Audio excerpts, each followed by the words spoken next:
This episode of the LCTV News is brought to you by Columbia Insurance Agency, serving the Lynn community for over 60 years with home, auto, and business insurance.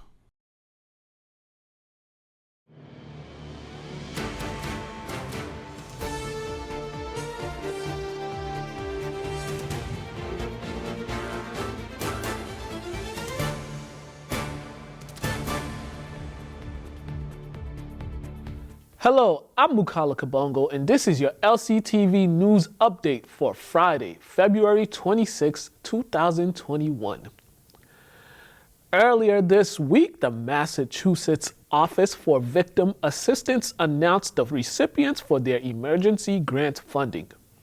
Centerboard was one of 28 victim services that was awarded grant funding by the Massachusetts Office for Victim Assistance. Of the $2.75 million in emergency funding, Centerboard received approximately $110,750. Mark DeHoy, Chief Executive Office of Centerboard, says they are grateful to be among the services to provide this grant. The funding is allocated towards emergency shelter for victims, rental and utility assistance costs, emergency relocation costs, client transportation, and victim emergency basic needs.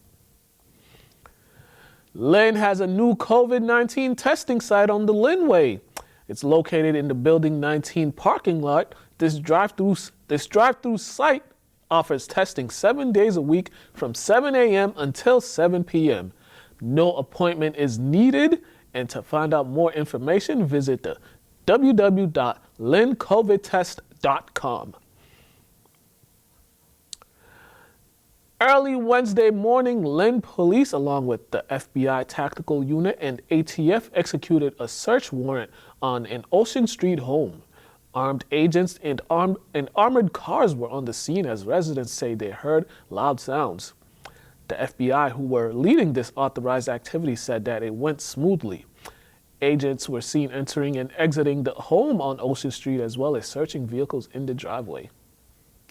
Lynn Police could not provide much information on the case due to it being led by the FBI.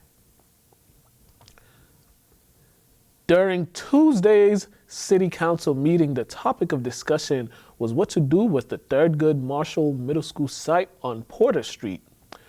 Some concerns that has been shared to the council about the site has been trespassing, drug overdose, and numerous calls to Lynn Police and Lynn Fire.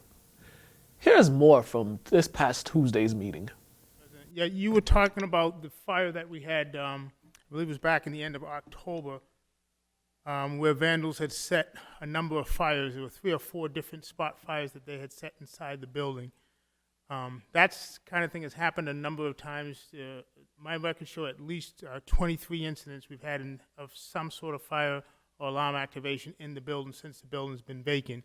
And a number of those have been actual fires that vandals set in the building. So from a fire department perspective, obviously the building's a big concern to us. Anytime you've got a building that's vacant like that, has been vacant that long, it's a target for vandals. It's absolutely irresistible to vandals. They are going to find their way inside of the building. They are going to set these kind of fires in there. And, a lot of people think because it's a vacant building, it's not as much of a fire concern. But there is still some storage in the building. And also, once you get the walls going or those old wooden floors, thick, full-dimensional lumber, once that stuff starts to burn, you're going to have some tremendous fire load inside the building. So the building itself becomes your fire load.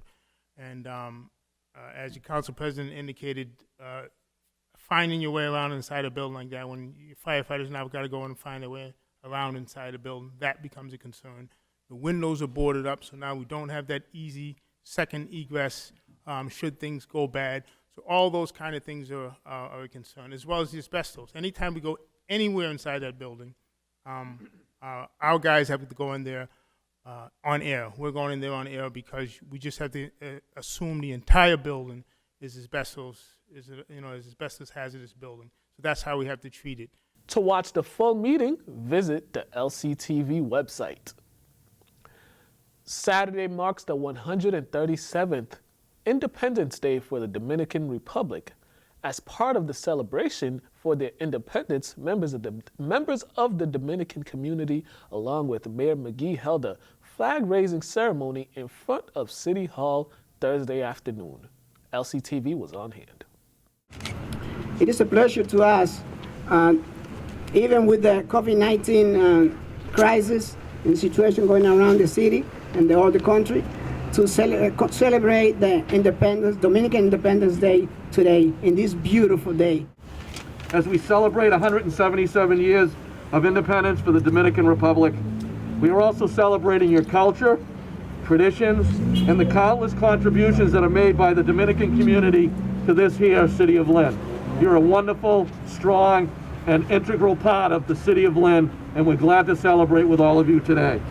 Un aplauso a la República Dominicana. Que viva nuestra independencia. Que viva Santo Domingo. Que viva República Dominicana. Donde con la letra en el escudo de la bandera dijimos al mundo: Dios, patria y libertad. And growing up in Lynn, the Dominican community was always strong and vibrant in my classrooms and in the community, and it's so special for me to come together so many years later with all of you and to work together for the city of Lynn and for our entire community. Dominicano soy, y si vuelvo a nacer, seguiré siendo dominicano. Gracias y a celebrar. Mundo a la paz potencial,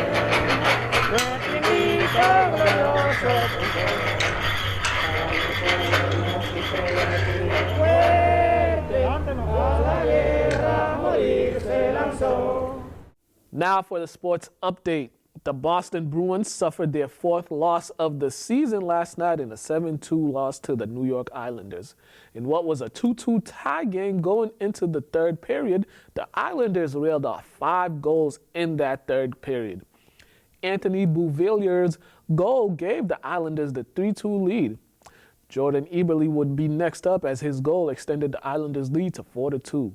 Things would only get worse for the Bruins when Jean-Gabriel Page scored with 12:24 left to make it a 5-2 game. The Islanders had 7 different players score in this game. It's a short turnaround for the Bruins as they take on the Rangers tonight. Puck drops at 7 p.m. The Boston Celtics have now dropped 3 in a row for the second time this season as they went into Atlanta and got pummeled 127-112 by the young Atlanta Hawks. Danilo Gallinari had himself quite the game as the forward poured in 38 points off the bench. Trae Young, who some felt was snubbed from the All-Star team, had 33 points.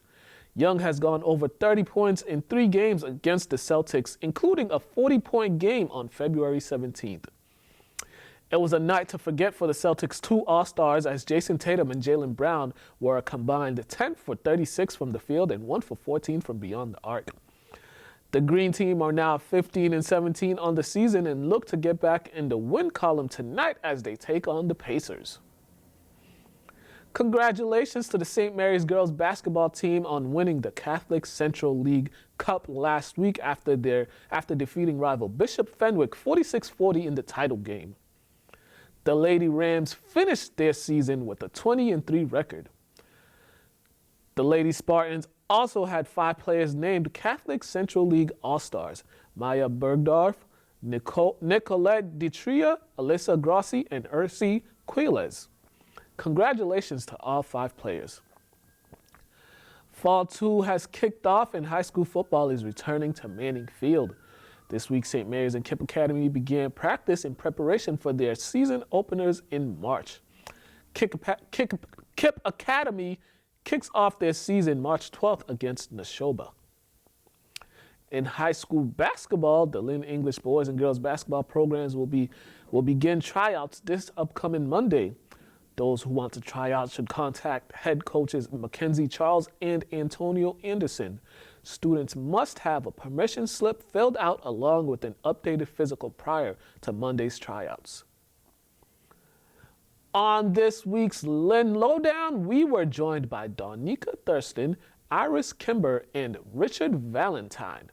Here is this week's Lowdown.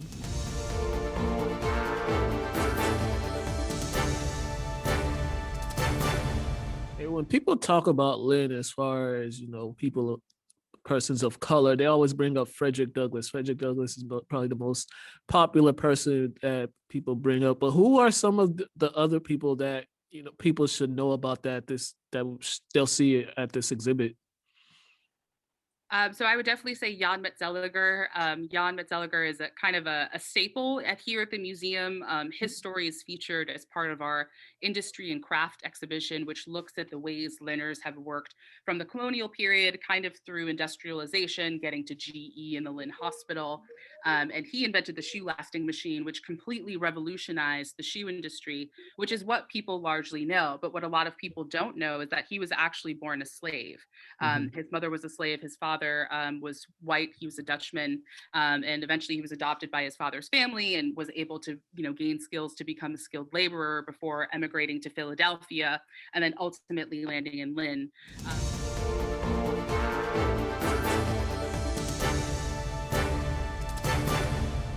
To watch the full interview, visit the LCTV website.